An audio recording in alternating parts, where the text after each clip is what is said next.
विधायक अबू आसिम आजमी ने औरंगजेब रहमतुल्लाह अलैह की तारीफ में जिस इतिहास को दोहराया है, अगर वो गलत है तो इतिहासकारों की सारी किताबों को आग लगा दो मेरे भाई। पर तानाशाह सरकार ये नहीं कर सकती क्योंकि ये इनकी शक्ति के बाहर है। आप देख रहे हैं आमना सामना मीडिया। वीडियो को शेयर कीजिए, चैनल को सब्सक्राइब नहीं किया है आपने तो सब्सक्राइब जरूर कर दीजिए। दोस्तों सलाम, नमस्कार, जय भीम, सत श्री अकाल। मैं आपका दोस्त राशिद अजीम। अबू आसिम आजमी ने औरंगजेब रहमतुल्लाह अलैह के शासन काल पर जो लिखा और बोला गया है वही कहा है। मिसाल के तौर पर हम सभी इतिहासकारों और बुद्धिजीवियों को नहीं दिखा सकते, लेकिन एक मिसाल इतिहासकार प्रोफेसर राम पुनियानी की ये वीडियो देखिए, इसके बाद आगे की बात।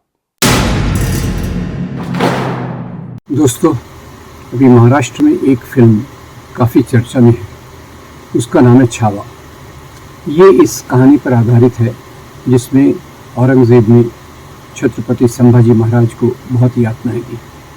इतिहास का सच है कि संभाजी और औरंगज़ेब के बीच में जिस प्रकार से लड़ाई हुई, उसके बाद औरंगज़ेब ने संभाजी महाराज को मजबूर किया कि आप हिंदू धर्म स्वीकार कर लीजिए। उनके इस मना करने पर औरंगज़ेब ने उन्हें काफ़ी क्रूरता से उनकी हत्या करवाई। अब जहाँ ये बात सच है, दूसरी तरफ ये भी बात सच है कि इस फिल्म में औरंगज़ेब को जितना क्रूर बताया गया है वो सच्चाई से थोड़ा दूर है, क्योंकि इसी औरंगज़ेब जिसके बारे में ये फिल्म बनाई गई है उसको बहुत क्रूर बताया है। उसी औरंगज़ेब ने यहाँ करीब 48 साल तक शासन किया। उसके दरबार में 34% अधिकारी हिंदू थे। उनके सेनापतियों में राजा जय सिंह, राजा जसवंत सिंह, उनके खजांची में राजा रघुनाथ बहादुर, ऐसे बहुत सारे लोग थे। और दूसरी बात यह है कि उसकी क्रूरता के बारे में जो कहा जाता है कि उसने जजिया लगाया, जजिया भी उसने अपने शासन के 28 साल के बाद लगाया। और ये जजिया हिंदुओं में उन लोगों के लिए था जो ब्राह्मण नहीं थे, स्त्रियों पर इसका कोई कर नहीं था।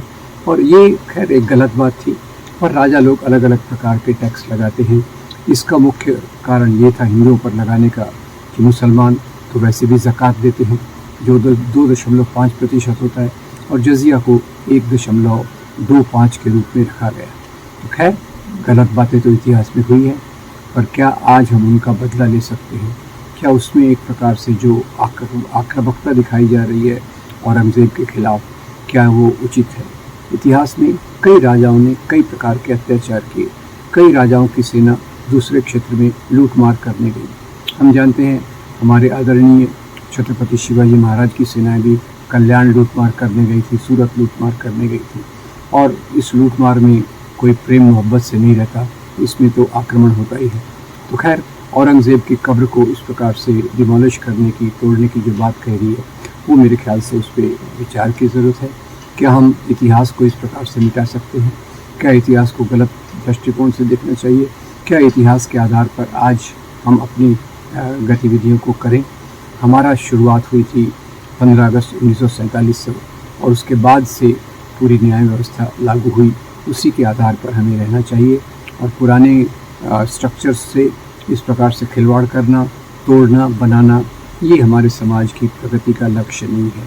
इतिहास को दोहराना, सच कहना अबू आसिम आजमी को महंगा पड़ा है। महाराष्ट्र समाजवादी पार्टी के अध्यक्ष विधायक अबू आसिम आजमी पर औरंगजेब रहमतुल्लाह अलैह से जुड़ी टिप्पणी मामले में बड़ी कार्रवाई की गई है। इन्हें विधानसभा के मौजूदा सत्र से निलंबित कर दिया गया है। उन पर एक FIR भी दर्ज कर दी गई है। समाजवादी पार्टी महाराष्ट्र के चीफ अबू आसिम आजमी का कहना है, संभाजी महाराज हो या छत्रपति शिवाजी महाराज हो, उनके बारे में कोई लफ्ज गलत नहीं बोला है। दोस्तों, मैं बहुत से मुद्दों पर चर्चा करूंगा, छलावा फिल्म से लेकर राजनीति की छल कपट तक। अबू आसिम आजमी औरंगजेब रहमतुल्लाह अलैह विवाद से लेकर छत्रपति संभाजी महाराज और छत्रपति शिवाजी महाराज तक आप हमारे साथ आखिर तक बने रहें। दोस्तों, सबसे पहली बात तो यह है कि देश के अंदर पैसा कमाने के लिए एक नया हरबा शुरू कर दिया गया है, और वो है भारत को तोड़ने का हरबा, भारत देश में नफरत फैलाने का हरबा। और जब छलावा जैसी नफरती फिल्में रिलीज होती है, तब ये नफरत के व्यापारी अपनी दुकान मुसलमानों के नाम पर खूब चलाते हैं। जबकि आपने देखा भी होगा और पूरे देश ने भी देखा कि छलावा फिल्म के डायरेक्टर ने इस फिल्म को के जो तथ्य हैं उनको लेकर उन्होंने माफी भी मांगी है। दोस्तों, दूसरी सबसे बड़ी बात जो इस फिल्म को लेकर पूरे देश में एक मैसेज और एक इशू खड़ा किया जा रहा है कि हिंदू और मुसलमानों के बीच आप बड़े से बड़े इतिहासकार की पुस्तक को उठा लीजिए और उस पुस्तक के अंदर आपको शिवाजी महाराज हो या संभाजी महाराज हो, वो मुसलमानों को लेकर नफरत करते थे, ऐसा कुछ नहीं। आपको किसी भी इतिहासकार की पुस्तक के अंदर ये शब्द नजर नहीं आएंगे। मैं एक बात देश की जनता को बताना चाहता हूं, इस देश के अंदर जो एक मनगढ़ंत कथा क्रिएट की जा रही है कि औरंगजेब ने मंदिरों को तोड़ा। सबसे पहला सवाल यह है कि क्या औरंगजेब ने सिर्फ मंदिरों को तोड़ा? औरंगजेब ने मस्जिदों को भी तोड़ा। औरंगजेब ने सबसे पहले गोलकुंडा की मस्जिद को तोड़ा, और क्यों तोड़ा वो भी आपको बताऊंगा। औरंगजेब रहमतुल्लाह अलैह को जो गोलकुंडा का नवाब था, उसने कर यानी कि टैक्स देने से इनकार कर दिया था। उसने कहा कि मेरे पास पैसे नहीं है। तब उसके बाद औरंगजेब रहमतुल्लाह अलैह ने अपने जासूस को भेजते हैं और पता करते हैं। तब उनका जासूस आके बताता है कि गोलकुंडा के नवाब ने सारा धन मस्जिद के नीचे दबा रखा है। तब गोलकुंडा की मस्जिद को औरंगजेब ने गिराने का आदेश दिया था। दोस्तों, जो आपको बता देना चाहता हूं, और हो सकता है आपने भी सुना होगा, पढ़ा होगा, कि शिवाजी महाराज के जो लेफ्टिनेंट थे वो मुसलमान थे। शिवाजी महाराज की आर्मी में उनके सेक्रेटरी थे इंटेलिजेंस के, उनका नाम था मौलाना हैदर अली। ये मैं शिवाजी महाराज की बात कर रहा हूं। दूसरी सबसे बड़ी बात मैं आपको बता दूं, सन 1648 के अंदर जो शिवाजी महाराज के साथ में 500 से 600 पठान उनकी सेना को ज्वाइन करने के लिए आए थे। अगर शिवाजी महाराज की और औरंगजेब रहमतुल्लाह अलैह की लड़ाई हिंदू और मुसलमानों की होती, तो क्या शिवाजी महाराज के साथ में 500 से 600 पठान 1648 में उनके साथ शामिल होने के लिए उनकी सेना में प्रवेश करते? क्या वो आते? नहीं आते।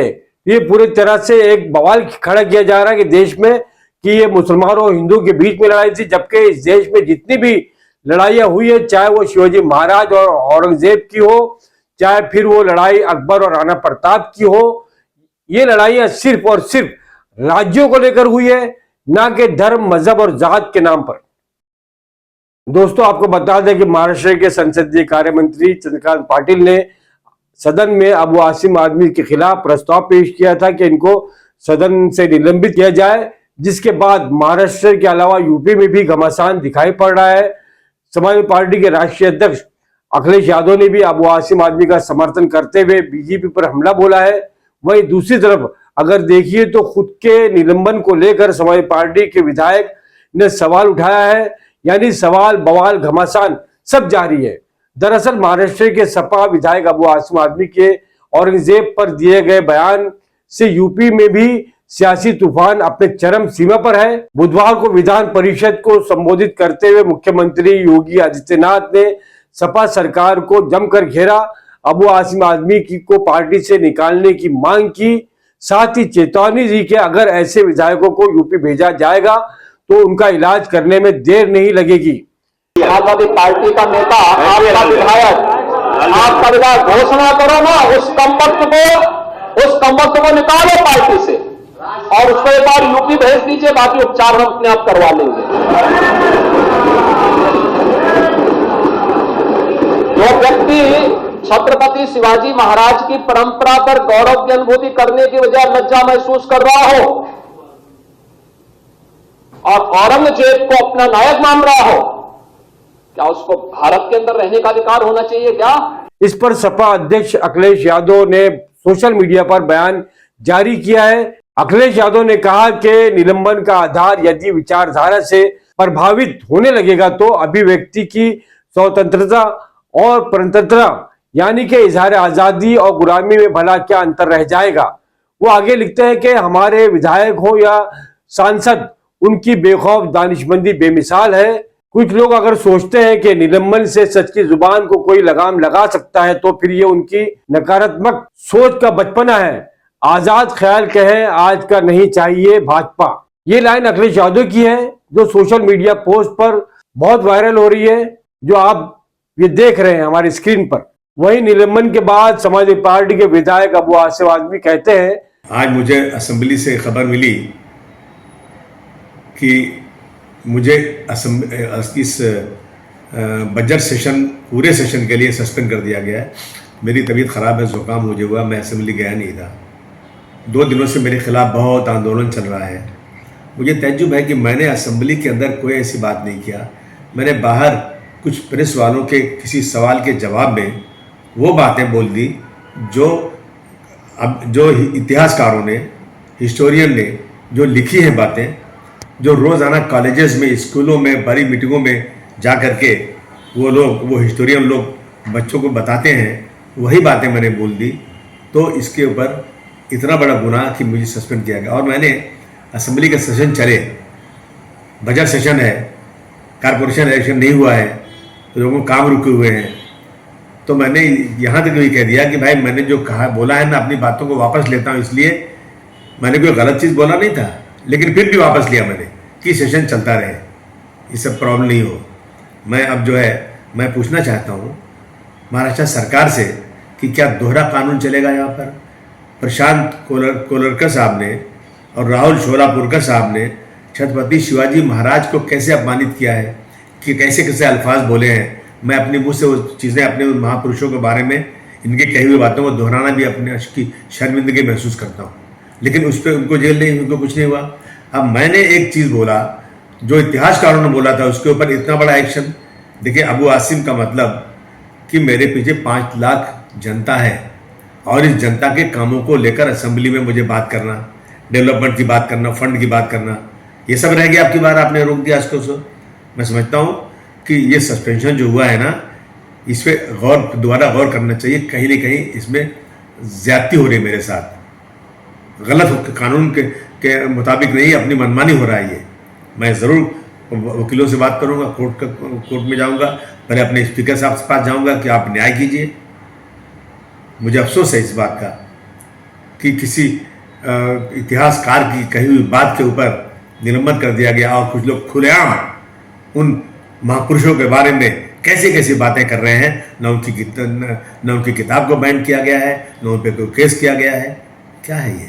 अबू आसिम आदमी ने आगे कहा कि कल 3 मार्च जब असेंबली ख़त्म हुई, जब मैं बाहर निकला तो टीवी वालों ने मुझसे कहा कि आसाम के मुख्यमंत्री ने राहुल गांधी को औरंगज़ेब की तरह पेश किया है, कि उनकी छवि उस तरह की। देखिए, मैं जब उन्होंने औरंगज़ेब की बात किया तो मैंने पहले पढ़ा है कि सतीश चंद्र जी को, आदरी टुस्के को, डॉक्टर राजीव दीक्षित, डॉक्टर राम पुनियानी, अवध ओझा, मीना भार्गवा, इनकी स्टेटमेंट में मैंने कुछ बोला है, जो तारीफ़ें की हैं उनकी, कि मंदिरों को उन्होंने पैसे दिए, उन्होंने क्या, इन सब लोगों के स्टेटमेंट में है। इस पर मैंने औरंगज़ेब रहमतुल्लाह अलैह के बारे में बोला, लेकिन इस बात को इतना बढ़ा दिया गया कि जैसे लगता है कि एक तूफान आ गया। मैंने किसी का अपमान नहीं किया। छत्रपति शिवाजी महाराज हो, छत्रपति संभाजी महाराज हो, डॉक्टर भीमराव अम्बेडकर हो, महात्मा ज्योतिबा फुले हो, राजश्री साहू महाराज हो, इन जैसे तमाम महान पुरुषों का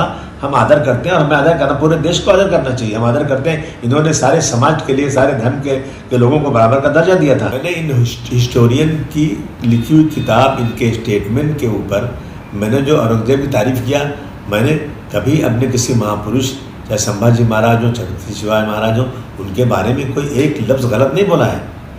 लेकिन अगर इन चीज़ों से किसी को वो लगता है कि इसको तोड़ मरोड़ के पेश करके किसी को लगता है कि मैंने गलत बोला है, तो भाई मैं अपने पूरे स्टेटमेंट को वापस लेता हूँ।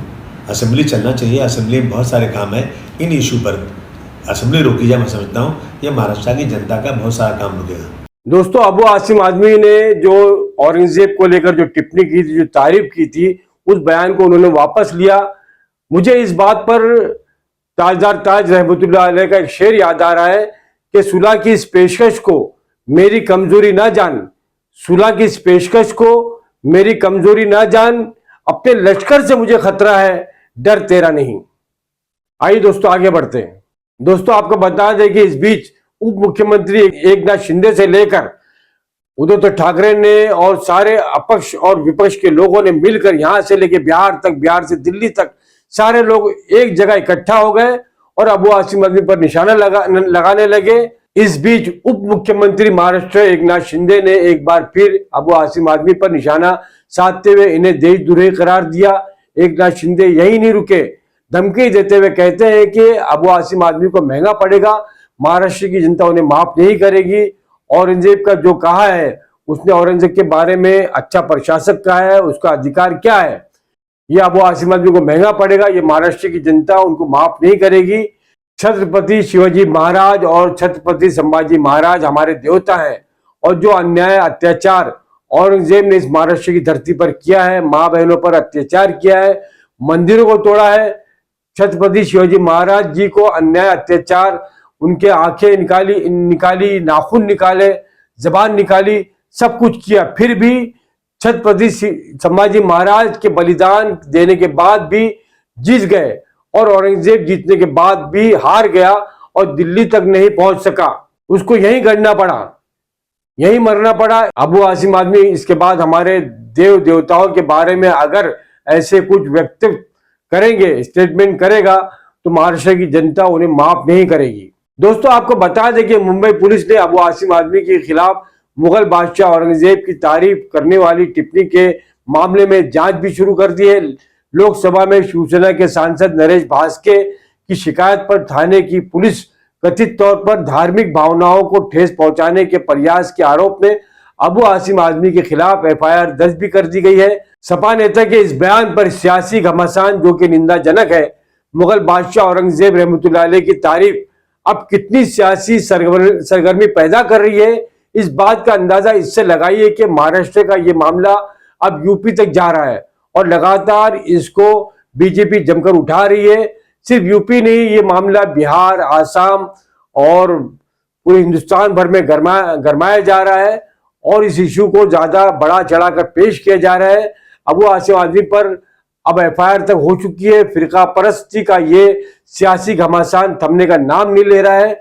देखते हैं कहां तक जाता है। ये थी दोस्तों आमना सामने मीडिया की खास रिपोर्ट।